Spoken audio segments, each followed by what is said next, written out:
Books मनोरंजक कहानियां क्यों हनुमान जी ने भीम को दिए अपने शरीर के 3 बाल। बुक्स महाभारत की पौराणिक कहानियां हम बचपन से ही किताबों और टीवी सीरियलों में देखते आए हैं। लेकिन कुछ कथाएं ऐसी भी हैं जिन्हें आपने ना कभी पढ़ा होगा और ना ही सुना होगा। ये कथाएं अपने आप में अद्भुत हैं। आज इस पौराणिक कथा में हम आपको सुनाएंगे एक कहानी जब हनुमान जी ने भीम को अपने शरीर के 3 बाल दिए। जानिए क्यों। पांडवों ने श्री कृष्ण की मदद से कौरवों पर विजय प्राप्त कर ली थी। अब हस्तिनापुर का राज्य पांडवों के अधीन था। धर्मराज युधिष्ठिर राजा बने थे। न्याय और धर्म की प्रतिमूर्ति महाराज युधिष्ठिर के राज्य में सब कुशल मंगल था। समस्त हस्तिनापुर आनंदमय जीवन व्यतीत कर रहा था। कहीं कोई किसी प्रकार का दुख न था। एक दिन नारद मुनि राजा युधिष्ठिर के पास आए और कहा कि महाराज, आप यहाँ वैभवशाली जीवन जी रहे हैं, लेकिन वहाँ स्वर्ग में आपके पिता बड़े ही दुखी हैं। युधिष्ठिर ने नारद मुनि से पिता के दुखी होने का कारण पूछा तो उन्होंने बताया कि पांडु का सपना था कि वो राज्य में एक राजसूय यज्ञ कराएं, लेकिन वो अपने जीवन काल में नहीं करा पाए, बस इसी बात से दुखी हैं। तब युधिष्ठिर ने अपने पिता की शांति के लिए राजसूय यज्ञ करने का फैसला लिया। इस यज्ञ में वो ऋषि पुरुष मृगा को बुलाना चाहते थे। ऋषि पुरुष मृगा भगवान शिव के परम भक्त थे। उनका ऊपर का हिस्सा पुरुष का था और नीचे का हिस्सा मृगा हिरण का, इसलिए उनका नाम पुरुष मृगा था।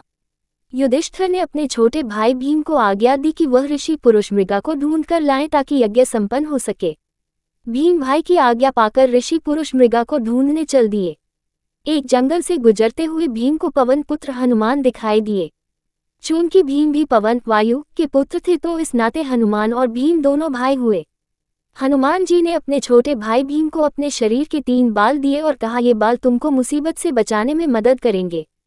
काफी दूर भटकने के बाद भीम ने आखिर ऋषि पुरुष मृगा को ढूंढ ही लिया। वो उस समय भगवान शिव का ध्यान लगाए बैठे थे।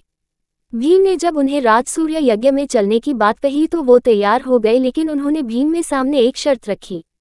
शर्त ये थी कि भीम को हस्तिनापुर ऋषि पुरुष मृगा से पहले पहुंचना था। अगर पुरुष मृगा भीम से पहले हस्तिनापुर पहुंच गए तो वे भीम को खा जाएंगे। अब चूंकि ऋषि पुरुष मृगा का निचला हिस्सा हिरण का था तो वे बहुत तेज दौड़ते थे। भीम ने साहस करके उनकी यह शर्त स्वीकार कर ली।